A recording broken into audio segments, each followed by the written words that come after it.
Welcome to Classroom TV. Today, our class is related to one of the most popular dialogues of superstar Rajnikant. నేను ఒక్కసారి చెప్పానంటే 100 సార్లు చెప్పినట్లే. భాష భాష భాష.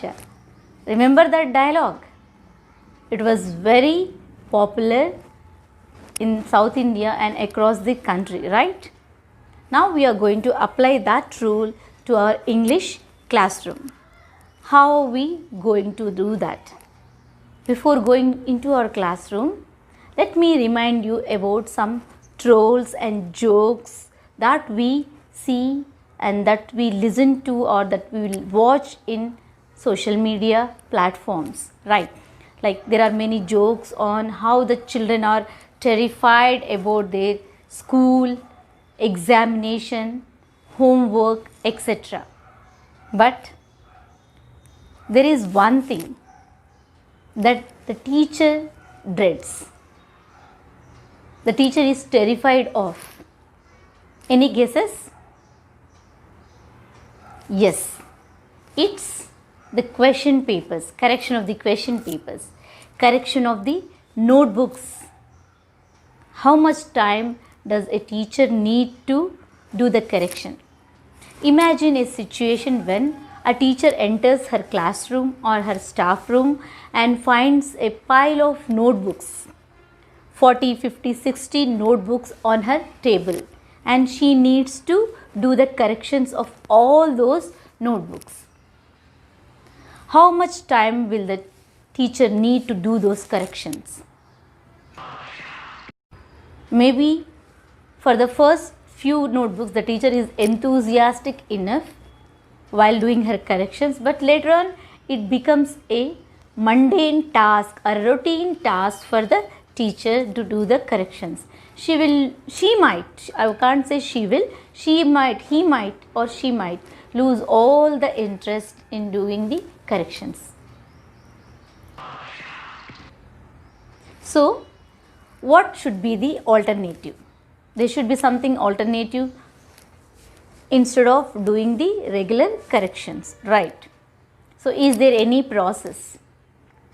And if there is some other process, what is the use of this process? Once again, let's get into a classroom scenario when the children are given their notebooks back. The teacher made all the corrections and the children got back their notebooks. When they open their notebooks, what are the things they find in their notebooks? The teacher might have used a tick mark or a cross mark, or sometimes the teacher might have circled some words or phrases or sentences or underlined a few of them or used a question mark. Or she might have made some notes somewhere with a phrase or two over there. Does the child really understand what went wrong with his work and what were his errors and what are the things he needs to change? Now coming back to Rajnikant's dialogue, once again, నేను ఒక్కసారి చెప్తే 100 సార్లు చెప్పినట్టే. భాష భాష భాష. That means, it literally means if he says something once, it means he repeated it 100 times. Here in the classroom, instead of correcting all the notebooks one by one and wasting a lot of time, the teacher can adopt a different method, and that method is called editing. So what is this editing and what is the process of editing? I am going to do this video in two parts. Here we are going to talk only about what is editing and talk about the real process of editing in this second part of the video. Ideally, let's imagine a class of 40 students and the teacher gave a writing task to the students. The first step is individual writing. All the 40 students come up with their individual writing, but the teacher will not take up the corrections part right away. after all the 40 students attempt something to write. That means some students may write something like in one page, and some students may come up with only a couple of sentences. It's fine with the teacher. The teacher is not going to do the corrections right away. Then the teacher will ask the students to sit in groups, and these groups are heterogeneous groups where the teacher sees that the group is limited to 4 to 5 students, not more than 6 anyway.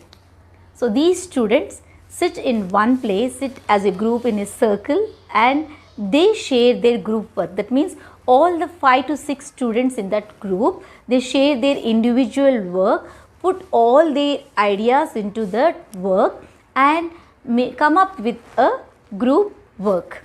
And this group work will be presented in the classroom. And that group version will be taken up for editing. That means instead of correcting all the 40 notebooks in the class, the teacher will have only 5 to 6 group versions in the classroom, and those group versions can be put up for editing.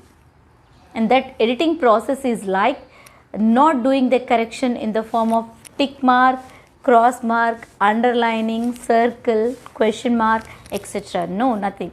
Here the teacher will try to talk with the students, interact with the students, and make them to realize the errors in their presentation, and they will come up with the answers how to better their work. And that process is called editing. In the second part of this video, we are going to see the actual process of editing, the steps involved in the interaction process for editing a written text. Thank you for now. See you in the next part of this video. Like, share, subscribe, and hit bell icon for notifications of Classroom TV.